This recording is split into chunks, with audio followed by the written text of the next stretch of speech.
जी।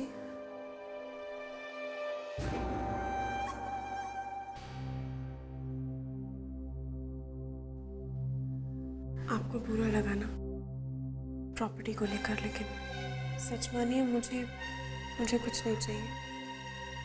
आप इस घर की बड़ी बेटी हैं और जीसा की प्रॉपर्टी पर सिर्फ आपका हक है। वसीयत को लेकर प्लीज आप तो कीमत हुई। तारा, तुम कैसी बातें कर रही हो? हम वसीयत के बारे में थोड़ी सोच रहे थे, हम तो जीसा के बारे में सोच रहे थे। उन्होंने बिल्कुल सही फैसला लिया है तारा। सारी प्रॉपर्टी तुम्हारे बच्चे के नाम कर दी है उन्होंने। तारा, अगर उन्होंने ये प्रॉपर्टी हमारे नाम भी की होती तो हम भी तुम्हारे बच्चे के नाम ही इसे ट्रांसफ़र कर देते। हमारा क्या है, हम तो वैसे ही अकेले हैं और भगवान की दया से इतना तो कमा ही लेते हैं कि अपने आप को सपोर्ट कर सकें। तारा, तुम अब तक अपनी बहन को समझ नहीं पाई हो। तारा, तुम्हारे लिए हमने अपनी ज़िंदगी तुम्हारे बच्चे के लिए उसे दांव पर लगा दिया है। फिर ये प्रॉपर्टी वगैरह तो बहुत छोटी बातें हैं तारा।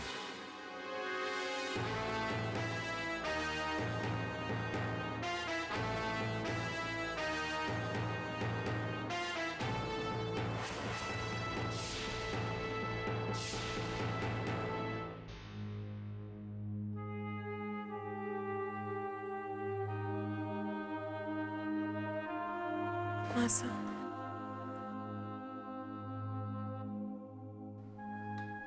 आप अकेले कैसे रहेंगे?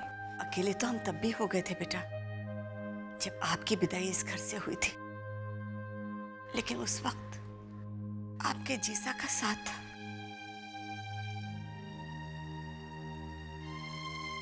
हमारी चिंता छोड़ दो, हम अकेले रह लेंगे। अपना ख्याल रखिएगा।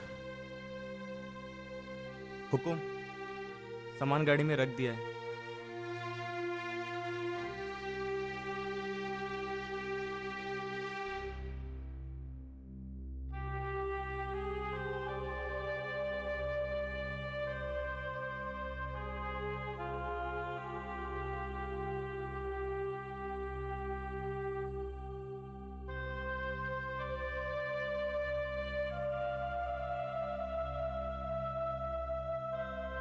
ये आप क्या कर रहे हैं नहार बन्ना? आज मुझे मत रोकिए मासा। आज तक मैं सिर्फ आपका सम्मान करता था, लेकिन अब आपके प्रति श्रद्धा रखने लगा हूं। मेरी माँ तो मुझे बहुत छोटी उम्र में ही अकेला छोड़कर चली गई थी, लेकिन आपको देखकर मैं समझ सकता हूं कि अपने बच्चों की खुशी के लिए एक माँ को अपने सीने में कितने राज दफन करने पड़ते हैं। बहुत बड़ा दिल है आपका मासा। पुरुष और स्त्री में यही अंतर होता है बेटा। पुरुष में सहन करने की शक्ति बहुत कम होती है। वो अपने गुस्से पे काबू नहीं रख पाते। कई बार उनकी गलती से उन्हीं के बच्चों की जिंदगी बर्बाद हो जाती है। और एक माँ, वो सब कुछ सहन कर सकती है, हर राज को अपने सीने में दबा कर रख सकती है। हम जानते हैं बेटा कि आप भावनाओं में बहकर कुछ नहीं करेंगे। जो भी करेंगे सही और गलत के आधार पर करेंगे। नहार बन्ना, बस इतना सा ख्याल रखिएगा कि किसी के साथ नाइंसाफी ना हो। मैं आपसे वादा करता हूं कि मैं सच का ही साथ दूंगा। खुश रहिए।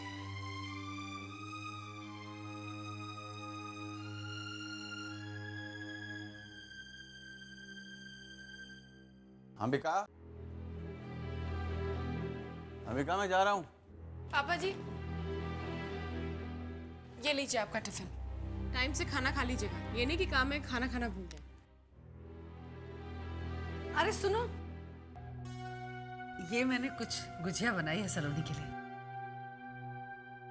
वो सलोनी समर के लिए गुजिया लेकर आई थी, तब से ये टिफिन यहीं पड़ा हुआ है। आज सलोनी के ससुराल वाले तारा जी के मायके से लौट आए होंगे। ये टिफिन जरा उनके यहाँ। अंबिका, सलोनी का घर दूसरी तरफ है, उसके घर जाऊंगा तो ऑफिस जाने में देरी हो जाएगी मुझे। अरे मैं तुम्हें जाने के लिए कहाँ कह रही हूँ, मैं तो ये कह रही हूँ कि अपने ऑफिस के किसी पियून से भिजवा देना ना। मैं ऐसा कैसे कर सकता हूँ अंबिका? मैं अपना काम ऑफिस स्टाफ से नहीं करवा सकता। वैसे भी अपना पर्सनल काम करवाना ऑफिस के कायदे कानून के खिलाफ है। उसे मेरी सेवा के लिए थोड़ी रखा गया है। अरे मैं सेवा के लिए कहाँ कह रही हूँ, अरे सलोनी के घर ही तो भेजना है उसे। नहीं अंबिका, ये मैं नहीं कर सकता। अगर इतना ही जरूरी है तो तुम खुद जाकर दे आओ। चलता हूँ। अच्छा सुनो, शाम को तो जल्दी घर लौटाओगे ना? ऑफिस का काम खत्म हो जाएगा तभी तो आऊंगा ना मैं अंबिका। छोटा सा काम कहा, वो ये नहीं कर सकते। ये और इनके उसूल तौबा है।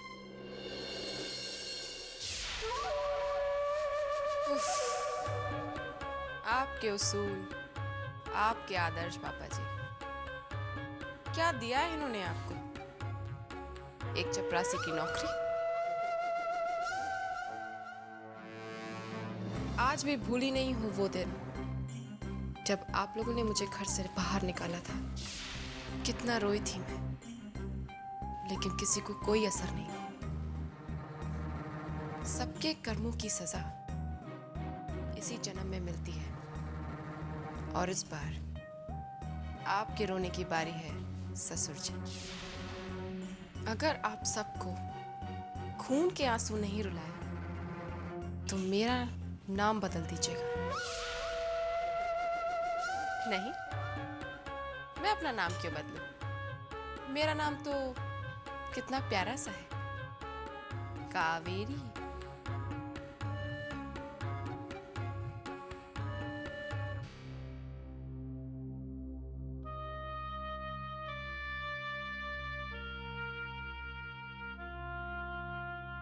नाहर, क्या सोच रहे हो?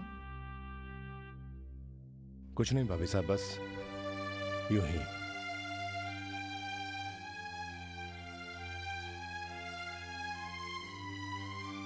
नाहर, ये मेरी बदकिस्मती थी कि जीसा के आखिरी सांस में मैं उनके साथ नहीं थी। क्या उन्होंने तुमसे कुछ कहा था? मतलब मेरी खुद समझ में नहीं आ रहा है। जिस हिसाब से जीसा ने अपनी प्रॉपर्टी का बंटवारा किया है, कुछ अजीब सा लग रहा है। इसीलिए मैं तुमसे पूछ रही हूँ, अपनी आखिरी सांस लेने से पहले जीसा ने तुमसे कुछ कहा था?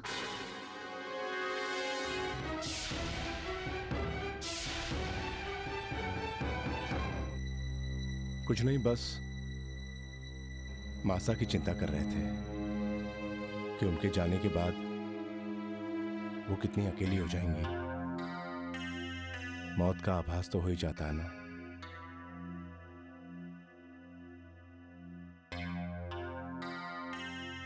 ऐसी कौन सी बात कहना चाहते थे जीसा मुझसे, जिसके लिए उन्होंने मुझे तुरंत बुलाया? क्या कभी मुझे इस सवाल का जवाब मिल पाएगा? शुभ्रा बेटा, पीयूष का बुखार तो उतर ही नहीं रहा है, अब क्या करें हम लोग? दवा भी खत्म हो गई है और लानी पड़ेगी। अरे तो जाके अपने पापा से बोलना, ले आएंगे। लेकिन पैसे? बेटा तेरे पापा के पास पैसे होंगे, वो ले आएंगे, जा। हाँ हाँ, क्यों नहीं। पापा जी कंपनी में मैनेजिंग डायरेक्टर जो है, और किसी के लिए पैसा निकले या ना निकले, हमारे बच्चे की बीमारी के लिए वो अपनी ऑफिस की तिजोरी खोल देंगे और तुम्हारे लिए पैसे लौटा देंगे।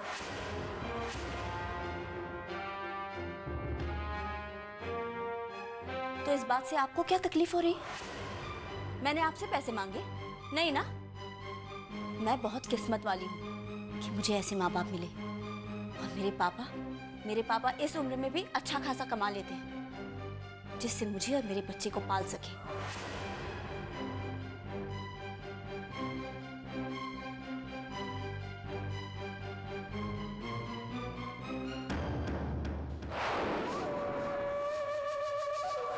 कितनी ठोकरें खा ली है इस लड़की ने, मगर अकड़ अब तक नहीं गई। शुभ्रा को घर से बाहर निकालने का इंतजाम करना ही होगा, वो भी बहुत जल्दी।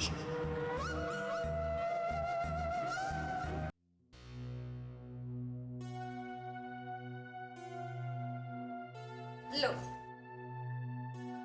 ये रख लो। ये क्या मन्नो भाभी? अरे लेकिन आप अब मना मत करना देवर साहब। इन पैसों को देकर जो गिन्नियां गिरवी रख के आए हो उसे वापस ले आओ। विरासत को इज्जत की तरह सहेज कर रखा जाता है देवर साहब, गिरवी नहीं। अब देखो, कल को देवरानी सा को मालूम हो गया तो कितना दुख होगा उन्हें। लेकिन मानो भाभी, आपके पास इतने पैसे आए कहाँ से? थारी धौ में। अरे आपको आम खाने से मतलब है ना, पेड़ क्यों गिन रहे हो? अब फिक्र मत करो देवर साहब, मैंने कहीं डाका नहीं डाला। एक और बात कहनी थी आपसे। सारा दिन घर में बैठे बैठे बोर हो गई। मैं सोच रही हूँ कोई काम शुरू करूँ।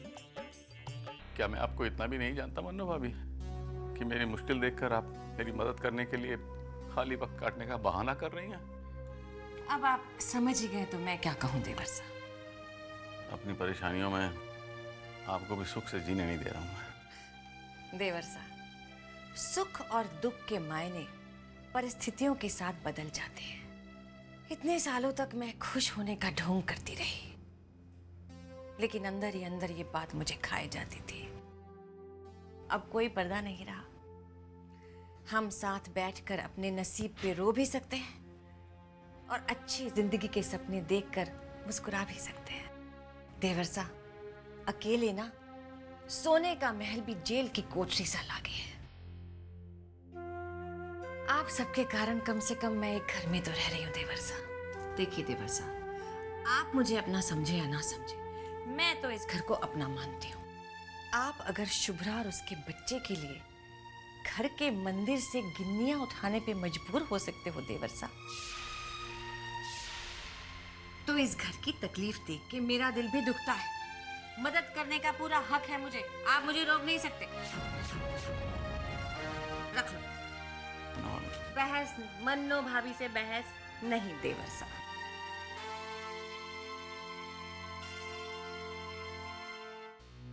शुभ्रा बेटा, बोल दिया तुमने अपने पापा को दवा लाने के लिए? मम्मी वो क्या है ना, मैं तो भूल ही गई कि दवा की और एक बोतल भी है। बेकार में परेशान हो रही थी मैं। तो ठीक है बेटा, पीयूष को दे दे, तब तक मैं किचन का काम संभाल लेती हूँ। ठीक है जी। जल्दी से दे देना। क्या करूं मैं, अजीब सी तकलीफ है। एक तरफ पीयूष की ये हालत, दूसरी तरफ पापा की परेशानी। कहाँ से पैसे लाऊं, क्या करूं?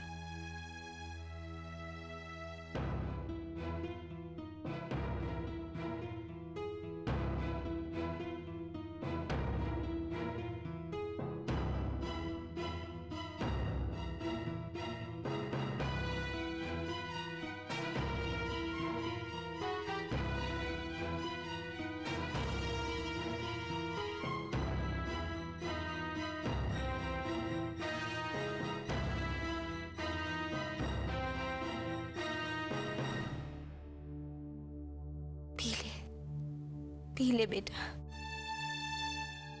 क्या करूं, खुद समझ में नहीं आ रहा। इस तकलीफ में तेरे नाना से पैसे भी तो नहीं ले सकती, शर्मिंदा नहीं कर सकती उनको। तू कैसे भी करके जल्दी ठीक हो जा। मैं कल तेरी दवा ले आऊंगी, लेकिन तू जल्दी ठीक हो जा।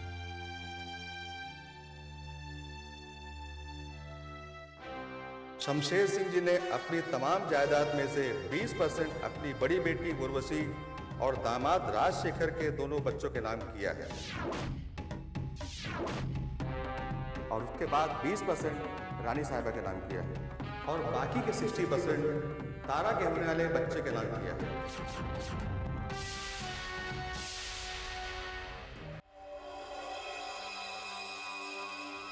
उर्वशी जी, क्या मैं अंदर आ सकता हूँ? अंदर तो आप आ ही चुके हैं, आइए।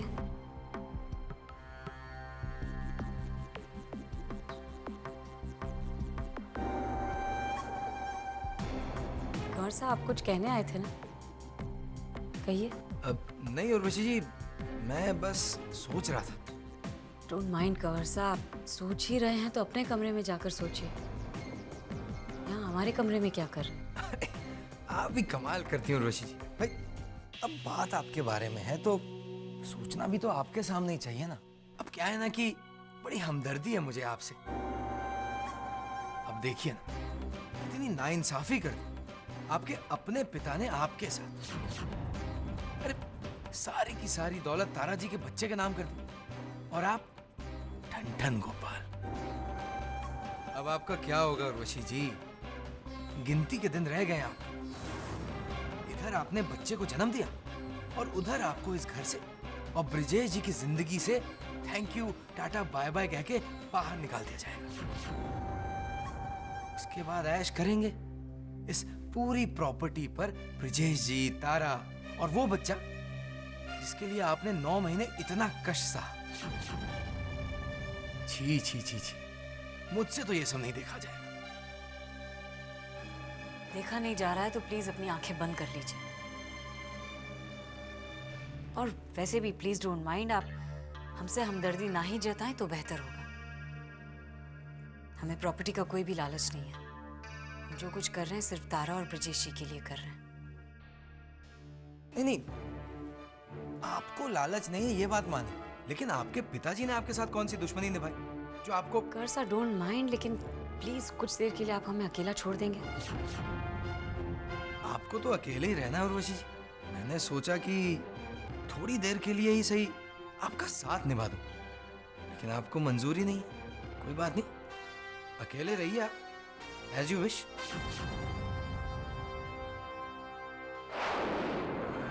हमारे अकेलेपन, हमारी बर्बादी और हमारी सारी तकलीफों की वजह सिर्फ तुम हो तारा, सिर्फ तुम। ऊपर वाले ने किस्मत लिखते वक्त बहुत ज्यादती की है हमारे साथ, मगर हम उन लोगों में से नहीं जो बैठकर अपनी किस्मत को रोते रहे, क्योंकि हम अपना नसीब संवारना जानते हैं तारा। भाई अब तक तो बहुत पेशेंस के साथ काम कर रहे थे हम, लेकिन अब नहीं। हमें जो चाहिए उसके लिए हम और इंतज़ार नहीं कर सकते। तारा प्लीज़ डोंट माइंड, लेकिन अब हम मजबूर हैं। तुम चाहो तो हम सॉरी कह देंगे तुम्हें, नो प्रॉब्लम। लेकिन अब जो हम चाहते हैं उसे हासिल करने से हमें कोई नहीं रोक सकता, नोबडी। बहुत सुन ली आपकी बातें, जो कहा आपने सब करके देख लिया, बट डोंट माइंड, रिजल्ट भी देख लिया, 0। आप नाराज क्यों होती है? आपको रिजल्ट जल्दी चाहिए, मिल जाएगा, आप निश्चिंत रहिए। ये जो जहर मैं आपको दे रहा हूं, इससे बचना नामुमकिन है। किसी भी चीज में इस्तेमाल कर सकती है आप इसे। एक बार ये ज़बान तक पहुंचा और सारा किस्सा खत्म। कोई भी दवा इसे बेअसर नहीं कर सकती, मौत निश्चित है।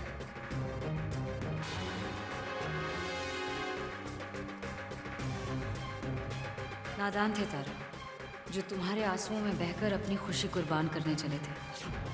डोंट माइंड, हम कोई संत महात्मा तो है नहीं जो तुम्हारी झोली में खुशियां डालकर खुद तन्हाई और जिल्लत भरी जिंदगी जीते रहे। माफ करना छोटी बहन, हमने बहुत कुर्बानियां दे दी, अब बड़ी बहन की खातिर बलिदान की बारी तुम्हारी है। क्या करे तारा, there's no other way।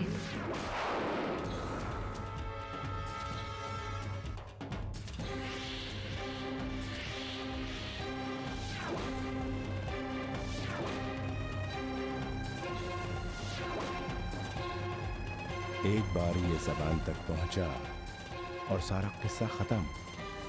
कोई भी दवा इसे बेअसर नहीं कर सकती, मौत निश्चित है।